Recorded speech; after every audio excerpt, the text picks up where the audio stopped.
Okay, let's dive right into this explainer. We are looking at a truly unprecedented moment in modern American history. I mean, the nation is gearing up for its 250th birthday on July 4th, 2026, and the planned celebrations are shaping up to be historically massive and, well, highly debated. Today, we're taking a comprehensive 360-degree look at the upcoming July 4th weekend. We are going to examine the grand vision set forth by the administration right alongside the very real logistical and environmental realities that are unfolding on the ground. Here is our agenda for today. We'll start with the anniversary kickoff, move on to the record-breaking spectacle, dive into the extreme heat and logistics, explore the air quality health warnings, and then finish up with the politics of patriotism. All right, Section 1, America's 250th Anniversary Kickoff, a symbolic start. Now, what's really interesting here is how the weekend's events are deliberately paced. It all starts on Friday with the president's return to Mount Rushmore. This is an incredibly symbolic venue. Carved with the faces of foundational presidents, it really represents the grand, monumental scale of American history. Returning there actually revives a symbolic legacy from his first administration, back when the landmark hosted its first official fireworks show in over a decade in 2020. So from that dramatic kickoff in South Dakota, the focus shifts over to Washington, D.C. on Saturday morning with the Great American State Fair on the National Mall, which all leads up to a late-night salute to America and the main fireworks event at 11 p.m. This whole ambitious vision was actually set in motion months ago by a presidential action that ordered exactly this.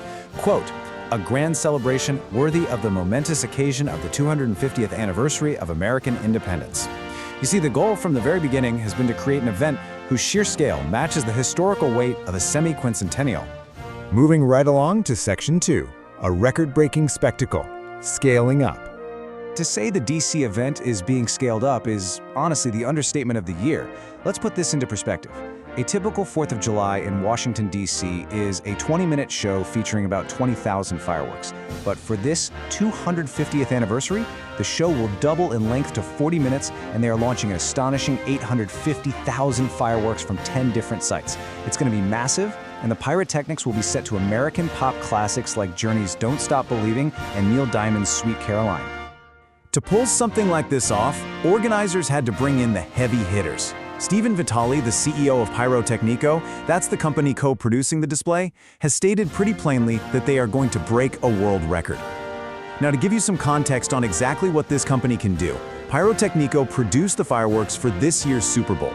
And for that massive global event, they used about 9,800 fireworks. For this Saturday in DC, they are planning for nearly 100 times that amount. Literally.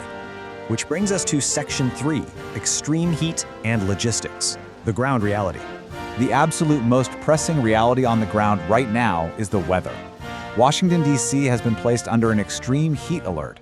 Forecasters are predicting that high temperatures, combined with the humidity, will push the heat index to a scorching 107 degrees Fahrenheit. And that is the exact environment attendees and staff are going to be operating in throughout the entire day. So, how do you combat that? Well, organizers are tackling a massive logistical mountain here. They've prepped over 500,000 water bottles, with hundreds of thousands more arriving before the event. And they've actually constructed huge air-conditioned tents on the National Mall to provide some much-needed relief for the crowds gathering for the fair and the evening festivities. But adding a whole other layer to this logistical puzzle is the schedule itself. The president is slated to deliver a 45-minute speech during the Salute to America event. Because of the timing of this address, the massive, record-breaking pyrotechnics show has been pushed back to a delayed 11 p.m. start time. That is nearly 2 hours later than the typical fireworks show in the Capitol. Now for Section 4, Air Quality and Health. A perfect storm? Now you might be wondering, what happens when you mix 107-degree heat, potential rain, and 850,000 fireworks? Well, it's a huge concern. Experts are warning about a meteorological phenomenon known as the inversion effect. Normally, organizers just rely on the wind to blow smoke away from the city. But the combination of extreme heat, cloud cover, and potential rain can actually trap all of that smoke and particulate matter close to the ground, basically blanketing the area. Dr. Anthony Wexler, the director of the Air Quality Research Center at UC Davis, issued a pretty stark warning about this.